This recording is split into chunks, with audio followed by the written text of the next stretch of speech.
So the parts have finally showed up for the Project L9000 double frame. So we are going to hopefully get the studs pressed into the airbag mounts first, get them installed, and then I ordered bolts that I had forgotten and missed. Those have come so we can get the shock mounts in. I want to get all that done, and then I want to get onto the paint. I want to touch up a few places that I missed, and that hopefully should be the end of the paint work. Fingers crossed. Once we get that done, we'll let it dry a little while, and we're going to get on to final assembly, plumbing, air, relay valves, ride height valve, all the things that need to go on to get this done.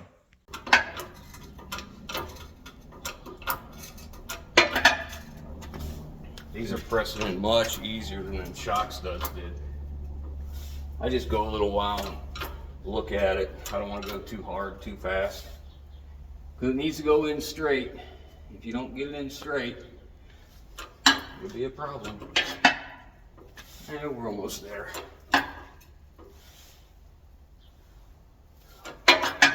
You can see here, maybe, there's some spots I missed I didn't get paint on. That's what I was talking about, having that, a stand. I don't want to do this no more without a stand because it just causes too much work. I gotta have a better way to lay the parts out. Yeah, we're in. I think we're bottomed out right there. Let it sit a second and pop it loose. You know, having this press, I mean, I literally have no money in this press. I mean, obviously it looks like it too, but you know, it'll do what we need it to do.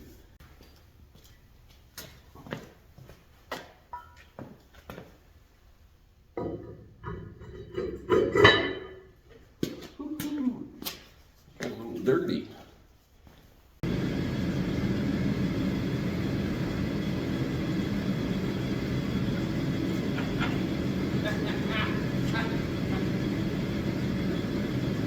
doesn't work like that.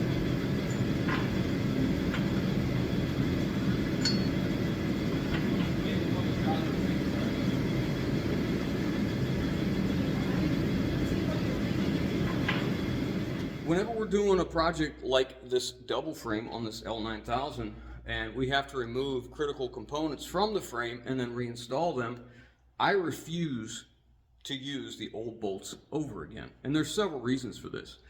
A lot of guys think it's wasteful and that you could reuse them. I disagree. I think that they should be replaced every single time. And there's many reasons, and I'll show you. The first thing is, lock nuts are intended to be used one time. They will never be as strong of a hold as they were the first time. This one happens to be an oval, was an oval lock nut. Some of them are like peened in 3 different spots and it kind of squishes. The idea is that it's an oblong. It's not a perfectly round thread that's going to fit on here. It's out around, so it puts more pressure on it, and usually it's in 3 points, the one we see. So I won't reuse them because of that, the nut itself, and the bolt I won't reuse for several reasons. The obvious reason in this situation, one of them, is that we added a 1/4 inch of length, of thickness. So a lot of them are too short. And I could shuffle them around and some of them would have been probably long enough, but I'm not going to do that. I'm not reusing bolts. Another thing is that sometimes a bolt can get stretched. And you may see it in here, how this one narrows out right in here. So a bolt can get stretched by several things. One, it could be over torqued to where it's pulling it and damaging the bolt and the threads, or it could be something that we encounter more often. There could be whatever it's holding, like say this one went through a cross member and the frame. So if it goes through the frame and then the cross member, you get rust in between the two. Rust is strong enough to literally stretch these bolts to the point they will break. I can't tell the condition of this bolt. I have no idea what the strength is and what it's worth, if it's near its breaking point or not. So for me, I think the best thing I can do is just replace them. You know, the other thing is, it's just the deterioration of rust on a bolt. I mean, just look at how bad this is. I can't trust that. I can't tell you when that's going to break. And to me, the likeliness it'll break is far too great for me to reuse it. So I don't reuse them. There's a lot of guys that say, It's fine to reuse this stuff. It's not a big deal. They've done it their whole life. Great. You go ahead and do that on whatever you're doing. I refuse. I'm not going to do it. Bolts aren't cheap. I got about $1,000 worth of bolts in this project. But at least for that $1,000, I know I didn't reuse anything that could potentially have been a problem that I may have overlooked.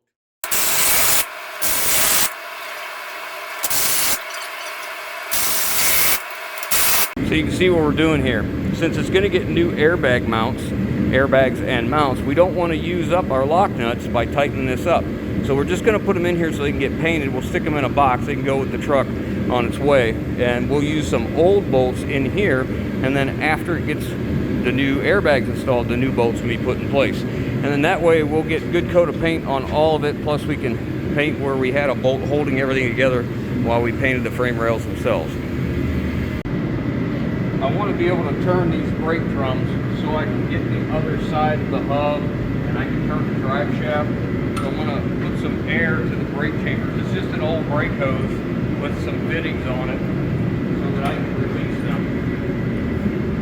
We're going to put air to the brake chamber so that it can overcome the park brake spring, the spring brake, and then we should be able to roll the drums around the drive shaft.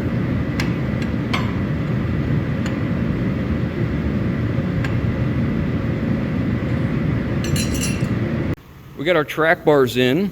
They originally had 3 shims underneath the front mount and the rear mount, so we just put them back just the same way they were. Now if a guy wanted this to be accurate and 100% right on, you take this thing and have it 3-axle alignment, especially with the frame having that tweak in it. So that's done, and I turned the air on. So we got air running into the spring brake side of the brake chamber. So now we can roll these, and then you can see why I like to roll them. I missed some paint here. We got primer, but we got not enough paint, so we'll get that. And then that allows us to roll the drive shaft as well.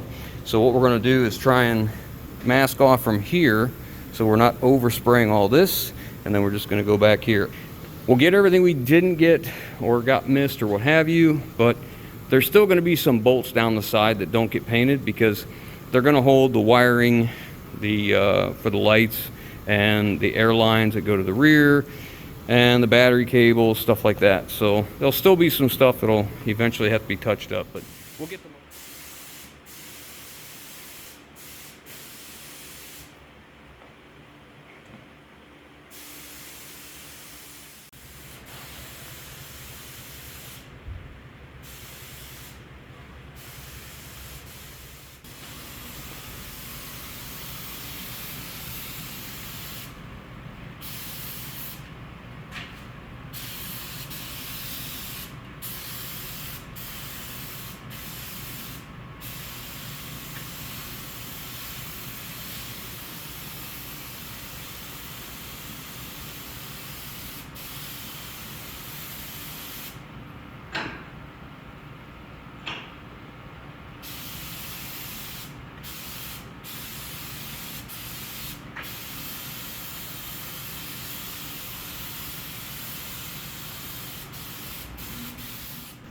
I just finished putting the last 2 coats of paint on this, and I got a lot of the places that I missed on the first go round, second or third, whatever it was, but it's looking better. Now, if there's any other spots I missed, well, that's unfortunate. They're just gonna have to be missed.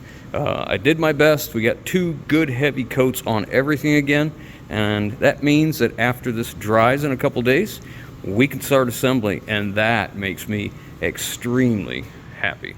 So it's been 5 days since we did the last bit of paint on this truck, and I got to tell you, I think it turned out okay. On a scale of 1 to 10, it's probably a 6, but for what we're working with, I think it's okay. So now we're going to be starting the reassembly process. I mean, I think that's pretty decent for, what we're working with. So we need to get the old airbags back in. New shocks are coming. Those we put on before it goes to have the 5th wheel and the Zack lift put on. This thing's getting a Zack lift detachable tow unit. That's the whole reason for the double frame. So stick around, let's see if we can get this thing finished up. We went and got some diesel fuel because I don't pump diesel fuel out of tanks and put them back in. I go get fresh diesel. So we pumped out 11 gallons. I got to stick 11 gallons back in, and then we can start the assembly. What are you rattling about?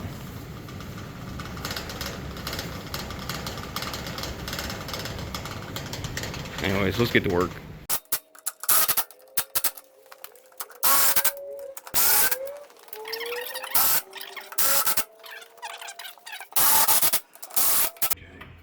So the next thing we have to do is these are going to go up on the frame and get bolted on here. And I don't want this to, you know, ruin that nicely painted frame. So I think we're going to put some grease between the two, so at least the two metals won't stick together, hopefully. So when these airbags get changed out, they come with new brackets, then you can just wipe the grease off and hopefully the paint's okay. We'll just put a light coat of grease on all of them.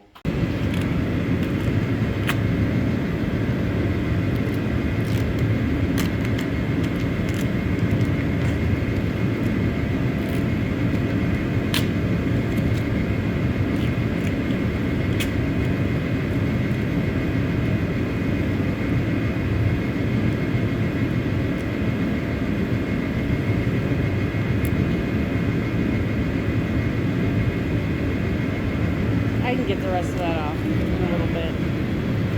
That's just a little more protection, you know, just to, hopefully it's not a problem. Now we're gonna finish up the rest of them, but you can see here, we can show a little bit of grease what we did in the back on.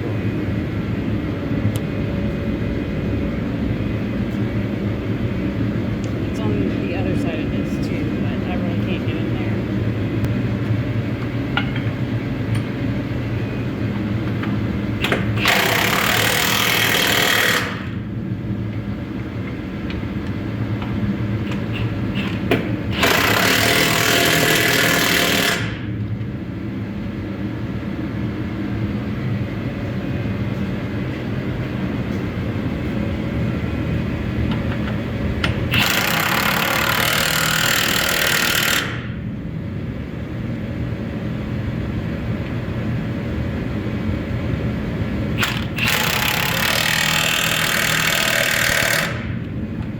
So I've got these airlines to the airbags all tied together, paralleled side to side, this way and this way, and on the, what I assume is our dump valve.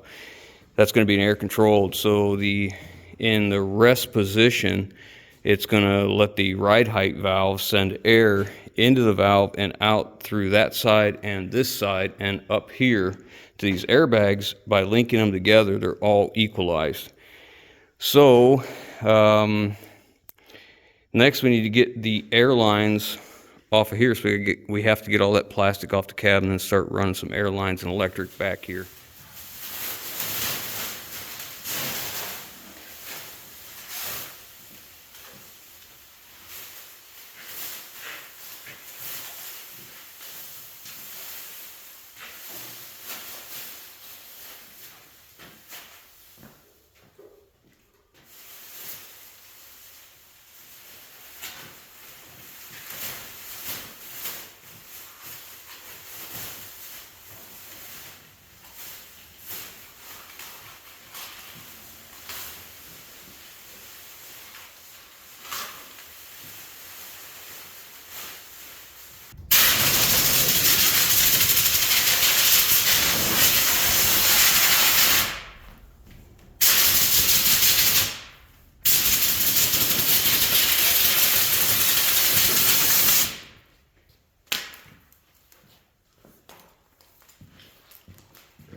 This is, where's this going to pull to? It's down. It's right there.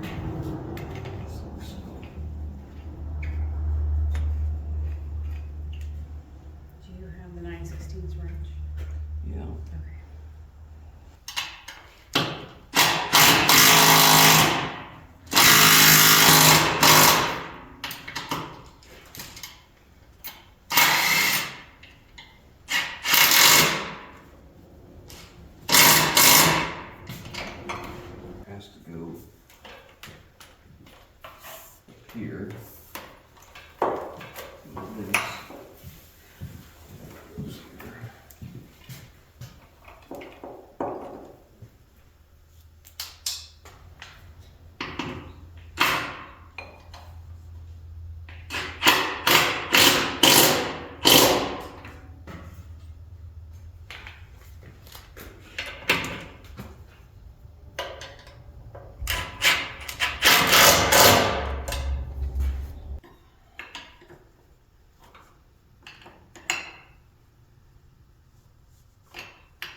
Next time I'll take these off. All the things. Yeah. Here.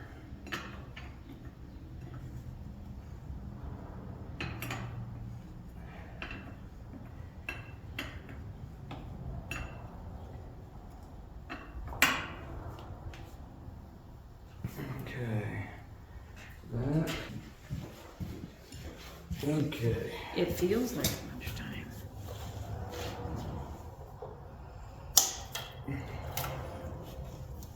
Now I gotta attach it down here.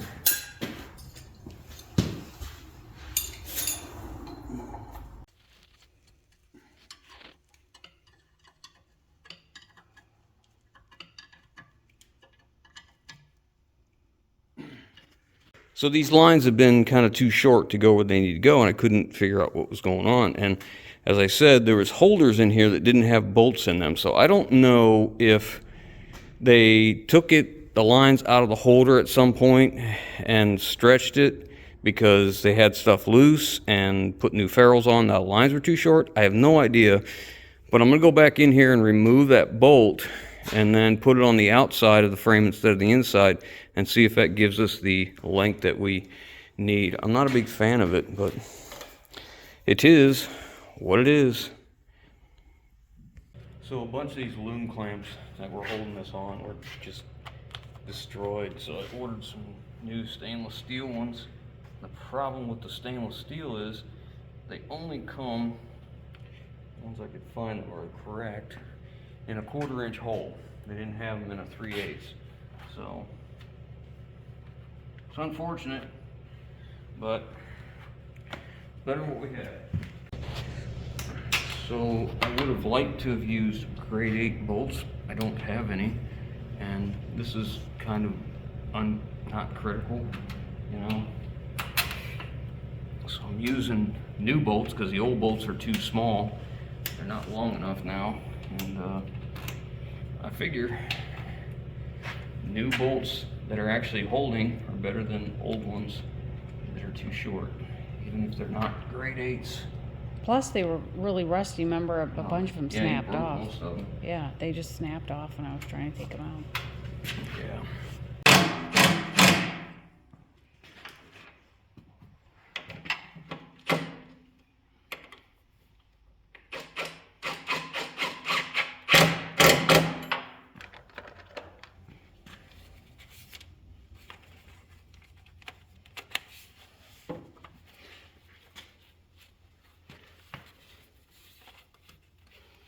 Any more bolts?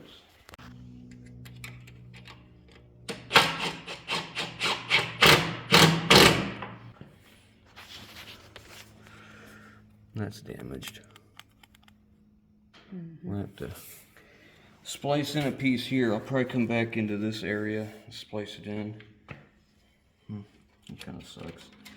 Alright, we've tightened all these. I need to do these yet.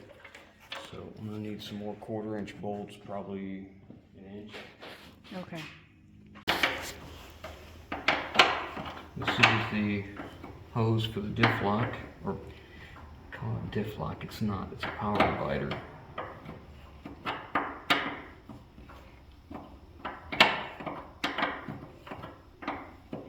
There's a diaphragm inside here, inside this unit, that when you put air to it, it locks the front and rear differential as far as dividing power between the two instead of it just being one.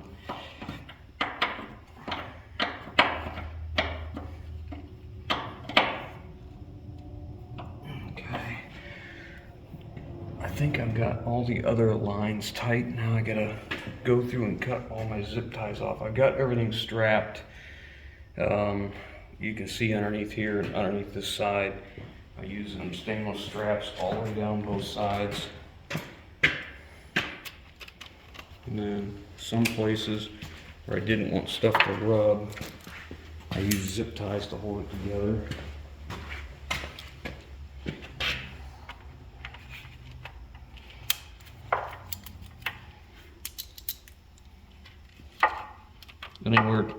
Anywhere two lines come in contact, if you can't get a zip tie on it that you think will hold it, you can always put a piece of fuel line on each one of them, so it rubs on the fuel line, not the air. And I think after this, I think we're ready for the battery box. A lot of zip ties and a lot of clamps. If you look, I mean, it's all the way up through there and all the way up through that side. Well, yeah, everywhere there's a shiny bolt. Yeah. There's some kind of fastener. Same as the other side.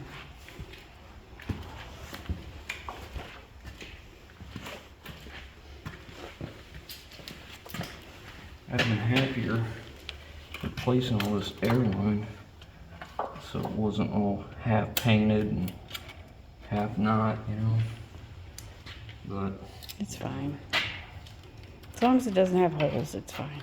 I put that right in here so we know right where it's at, the coupling there. Okay, I think we're ready for a battery box now. So we got our wiring coming back this way. It comes down on the passenger side of the frame rail, and I put it in more of them stainless steel wire loom clamps, and anywhere that something was rubbing, touching, I just, you know, obviously zip tied it. So that's all done up through here. We're starting to work on the battery cables. Now they're going to be changed later, so we're going to run them over this way and back up, and then get it up on top of the battery box. Now this one here, you can see everywhere there's a bolt, there's you know, another split loom clamp like this everywhere all the way down. Now this truck used to be a road tractor, so it had a sleeper on it. So it used to have trailer supply and service brake air lines back here and a tractor protection valve, but that's all gone. So it's going to have to be added for this to be able to be used with the Zac lift, which is what it's getting. So I'm not going to get too crazy with this side. I mean, I've got everything strapped in and zip tied, so it's not a problem, but it's going to have 2 more lines brought back through here. So I would think if I was running them lines, I'd take that clamp and I'd run, well, we're going to change this out because it's going to be in the way. It's too tall, it's all deformed. Probably because it had more air lines in it, but we're going to take that loose and our battery box is going to go in here. But I just take them bolts loose and just run another split loom clamp right underneath it, because those are just big enough for what's there to hold it tight. But anyways, we're going to run the battery cables out this way over the top of the cross member and back up underneath.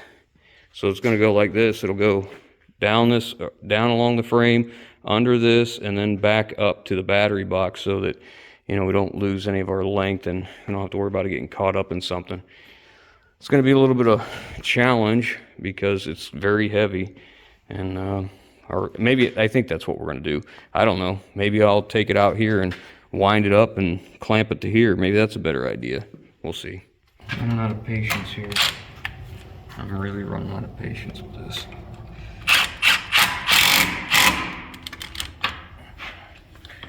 Okay. Oh, that looks better. Yeah, that gets it down below there too, and everything's protected, I think, mostly. It could use some more, but there's no sense in doing it when it's got to have more added.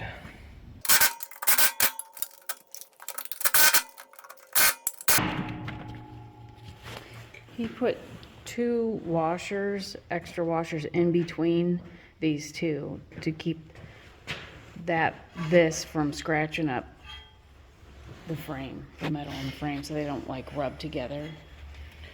Yeah, my holes, when I built the stands, they're off a little bit, so the socket doesn't really go in here well, but it's going to scrap pile when it gets where it's going anyway.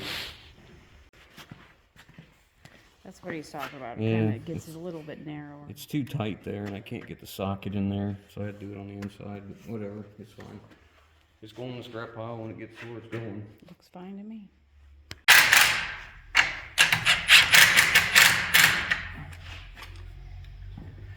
That should hold it. Now, the problem is I need to get a jumper from here to here, and then from here to here. And I didn't think about that. I don't really want to make any new jumpers. I mean, it would make it with just 2 batteries. That wouldn't be a problem. I just don't like having 2 cables and it not being tied together. Well, let's see what we can find. So if I reverse the 1 battery, I can have the 2 positives close together and the 2 negatives put together, and it would tie it all together. So that's what we're gonna do.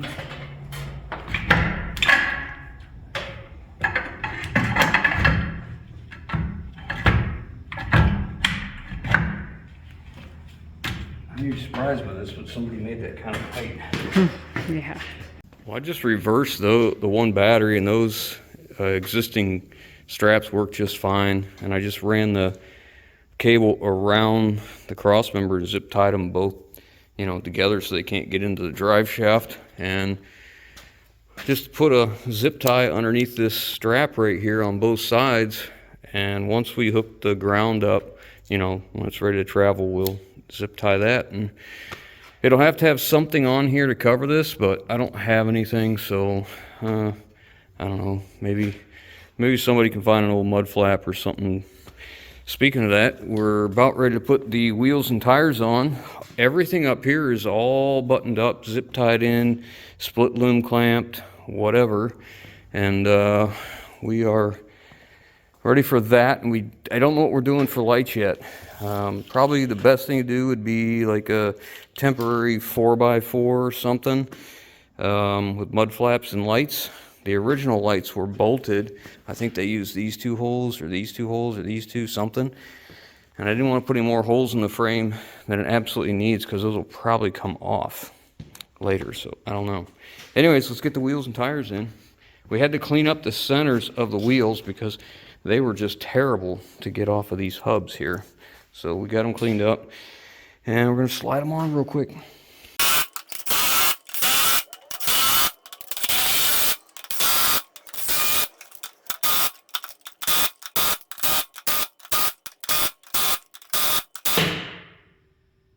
You know what I was just thinking? What?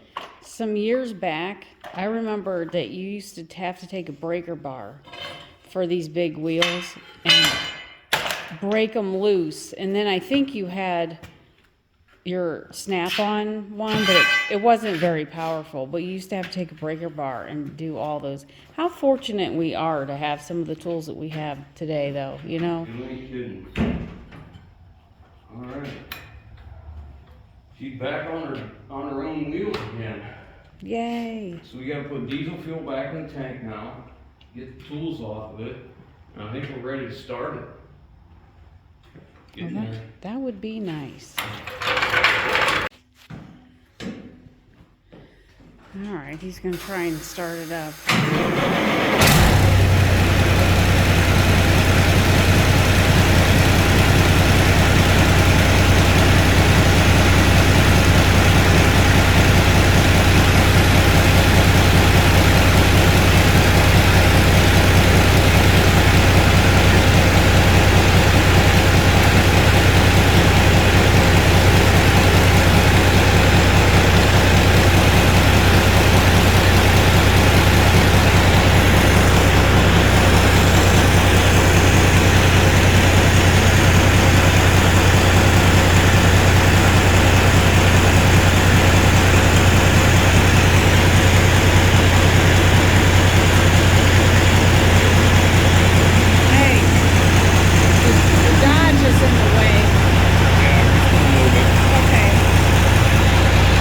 Well, that sucks.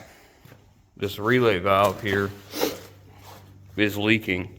It's not leaking from the exhaust, it's leaking from the outside.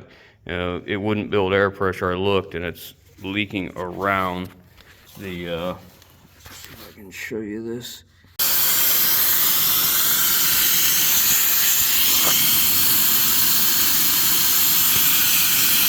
It's not the release, it's on the outside. It's broken.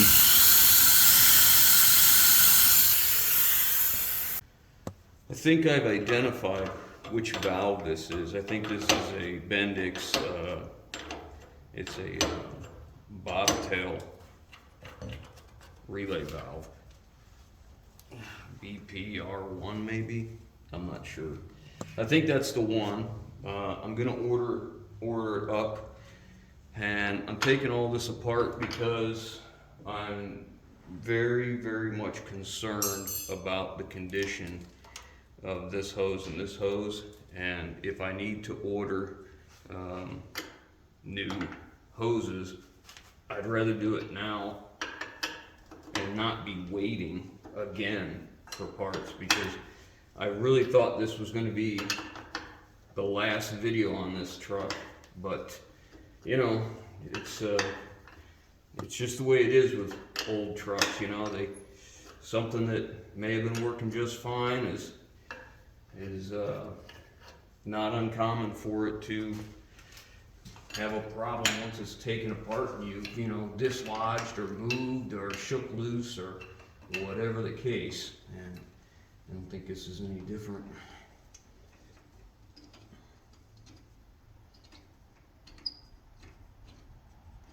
I'm taking these loose here because these are the swivel ends here, and then on this end it just threads in. And I'm just really concerned that this is just going to break this hose. Oh, look at that.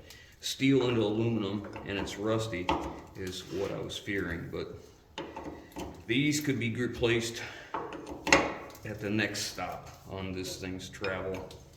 I'm surprised that came loose like that. Anyways, I think I've identified the valve. I think. I'm not sure. Not 100% certain, but I'll get it off and see if I can find any identifying numbers or match it up by, you know, whatever.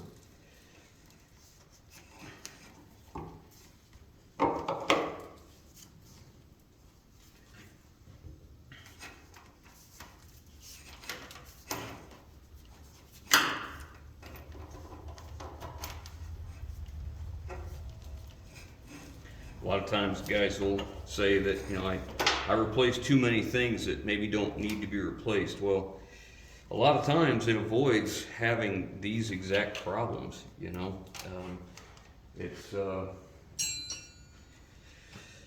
it's one thing to have this problem here in my shop, but it would suck if this was on its way to the next stop and, you know, then it had that problem.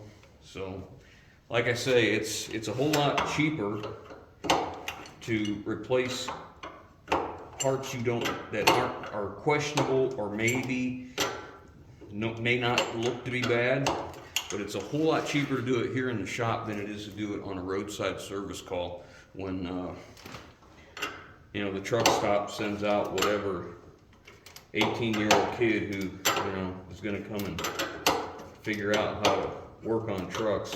Your dime. You can buy a whole lot of parts for what they charge per hour of labor. That's the way I've always looked at it. I'd rather spend the money in parts than to have it in labor to somebody else to do things that, you know, I could do myself. So anyways, I'll continue to get this out. Got a couple lines left to go and a couple bolts, and we'll wait for the new valve. I'd like to replace these hoses because they're just old, but they're not cracked. There's a little paint on this that's cracked, but not the sheathing. This one has a little bit of a rub where it used to hit the fifth wheel, but I'm sure the next guy in line will be looking at that and make sure they're up to snuff. Anyways, thanks for watching. Catch you on the next one.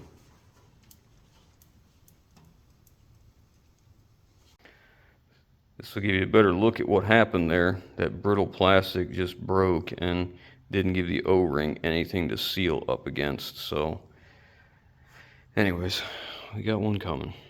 We'll get all these fittings out and get them cleaned up and get them ready for the next one. All disassembled. Pieces are all cleaned up. Let's wait for a new valve.